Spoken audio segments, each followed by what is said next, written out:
Aujourd'hui, nous sommes au Palais Beaumont.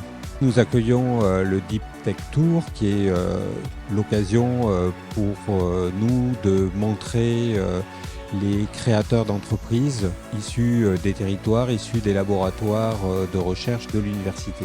Créer 500 startups Deep Tech chaque année, ça veut dire accompagner des chercheurs issus de nos laboratoires, accompagner des docteurs qui ont fait leurs thèses dans nos laboratoires. Et donc c'est bien ici sur les campus que se naissent les idées qui vont créer les startups de demain. Il y a 1% des étudiants qui ont créé une entreprise, ce qui est énorme sur une université de 13 000 personnes.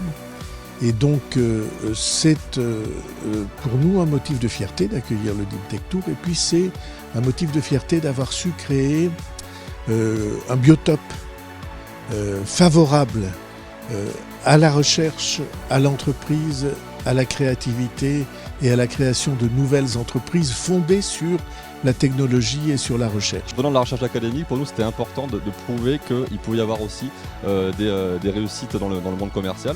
Donc pour ça c'était vraiment très important, et également dans notre aventure, à l'étape de notre parcours, c'est important de se faire connaître parce qu'on est tout simplement en train de réaliser notre deuxième levée de fonds et de pouvoir parler à des investisseurs éventuels et aux institutions. Pour nous c'est très important d'être présent à ce rendez-vous. Si j'ai un conseil à donner, c'est faites bien la différence entre une bonne idée scientifique qui va générer de la connaissance et une idée qui sera commercialement viable. C'est pas parce qu'on est capable de faire un super papier dans Nature ou dans un très grand journal avec un gros facteur d'impact que forcément derrière cette idée-là va pouvoir devenir réelle d'un point de vue commercial.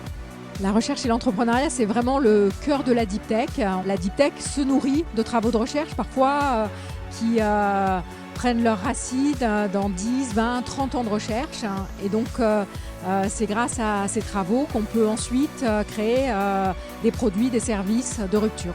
Tous les chercheurs n'ont pas envie de devenir entrepreneurs. Il y a des gens qui ont envie de continuer à faire de la recherche. C'est des métiers très très différents.